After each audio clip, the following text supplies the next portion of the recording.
محمد جلال الدین رومی کب پیدا ہوئے؟ وہ کس زبان کے شاعر تھے؟ ان کی وجہ شہرت کہاں کیا ہے اور ان کا مکان پیدائش کہاں پر ہے اور ان کا مزار کس ملک میں واقع ہے؟ دوستو یہ سب جاننے کے لیے جڑے رہیے ہمارے ساتھ۔ دوستو میرا نام ہے محمد یوسف، آپ میرے یوٹیوب چینل دیکھ رہے ہیں میرا آفیشیل۔ دوستو آگے بڑھنے سے پہلے گزارش ہے کہ آپ ہمارے چینل کو سبسکرائب کر دیں تاکہ ہماری ہر نئی ویڈیو کا نوٹیفیکیشن آپ کو بر وقت مل سکے۔ دوستو چلتے ہیں اپنی ویڈیو کی طرف۔ محمد جلال الدین رومی پیدائش 1207 عیسوی میں پیدا ہوئے۔ مشہور فارسی شاعر تھے۔ مصنف فیا، ما فیا اور دیوان شمس تبریز میں اصل میں مولانا کا ہی دیوان، لیکن اشعار میں زیادہ تر شمس تبریز کا نام آتا ہے، اس لیے اسے انہی کا دیوان سمجھا جاتا ہے۔ دوستوں ان کی معروف کتب ہے۔ آپ دنیا بھر میں اپنی لازوال تصنیف مصنوعی کی بدولت جانے جاتے ہیں۔ ان کا مکان پیدائش ایران میں ہے اور ان کا مزار ترکی میں واقع ہے۔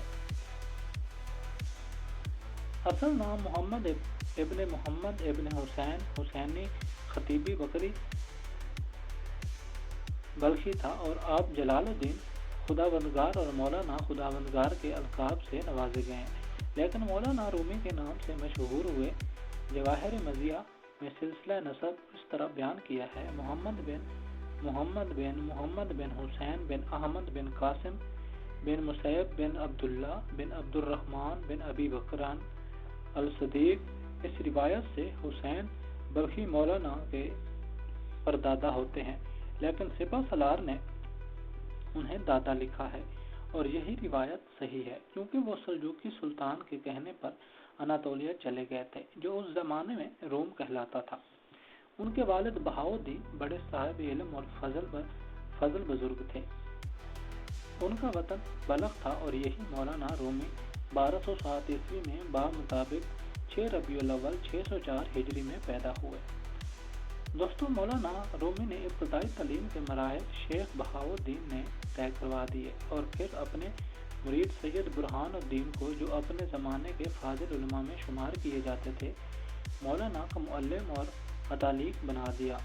اکثر علوم مولانا کو انہی سے حاصل ہوئے۔ اپنے والد کی حیات تک انہی کی خدمت میں رہے۔ والد کے انتقال کے بعد 639 ہجری میں شام کا قصد کیا۔ ابتدا میں حلب کے مدرسہ حلاویہ میں رہ کر مولانا کمال الدین سے شرف طلب حاصل کیا۔ دوستو مولانا رومی اپنے دور کے اکابر علماء میں سے تھے۔ فقہ اور مذاہب کے بہت بڑے عالم تھے، لیکن آپ کی شہرت بطور ایک صوفی شاعر کی ہوئی۔ دیگر علوم میں بھی آپ کو پوری دستگاہ حاصل تھی۔ دوران طالب علمی میں ہی پیچیدہ مسائل میں علماء وقت مولانا کی طرف رجوع کرتے تھے۔ شمس تبریز مولانا کے مرشد تھے۔ مولانا کی شہرت سن کر سلجوقی سلطان نے انہیں اپنے پاس بلوایا۔ مولانا نے درخواست قبول کی اور کونیا چلے گئے۔ دوستوں وہ تقریباً 30 سال تک تعلیم و تربیت میں مشغول رہے۔ جلال الدین رومی نے رحمہ اللہ علیہ نے 3500 غزلیں اور 2000 رباعیات رزمیہ نظمیں لکھیں۔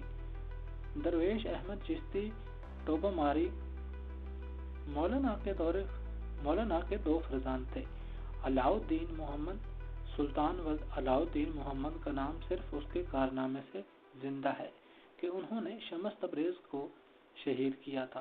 سلطان ولد جو فرزند اکبر تھے، خلف الرشید تھے، وہ مولانا کی شہرت کے آگے ان کا نام روشن نہ ہو سکا، لیکن علوم ظاہری اور باطنی میں وہ یگانہ روزگار تھے۔ ان کی تصانیف میں سے خاص قابل ذکر ایک مصنوعہ ہے جس میں مولانا کے حالات اور واردات لکھے ہیں، اور اس لحاظ سے وہ گویا مولانا کی مختصر سوانح عمری ہے۔ دوستو سلسلہ باطنی مولانا کا سلسلہ اب تک قائم ہے۔ ابن بطوطہ نے اپنے سفر نامے میں لکھا ہے کہ ان کے فرقے کے لوگ جلالیہ کہلاتے ہیں۔ چونکہ مولانا کا لقب جلال الدین تھا، اس لیے ان کے انتساب کی وجہ سے یہ نام مشہور ہوا، لیکن آج کل ایشیائے کوچک شام، مصر اور قسطنطنیہ میں اس فرقے کو لوگ مولویہ کہتے ہیں۔ دوسری جنگ عظیم سے قبل بلقان، افریقہ اور ایشیا میں مولوی طریقت کے پیروکاروں کی تعداد 1 لاکھ سے زائد تھی۔